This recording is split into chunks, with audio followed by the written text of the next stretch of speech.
Vandaag kijken we naar een odo. Een odo is een spreekwoord. En daarin is heel veel wijsheid terug te vinden over een cultuur, een situatie of zelfs een eigenschap van een persoon. Laten we kijken naar een odo met het woord brulaap erin. Het Surinaamse woord daarvoor is baboeng.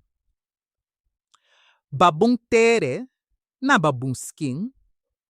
Het hemd is nader dan de rok. Of familie kijven, familie blijven. Baboeng tere, tere is een staart. Na baboeng skin, skin is het huid.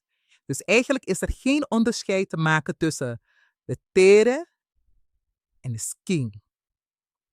Baboeng tere na baboeng skin.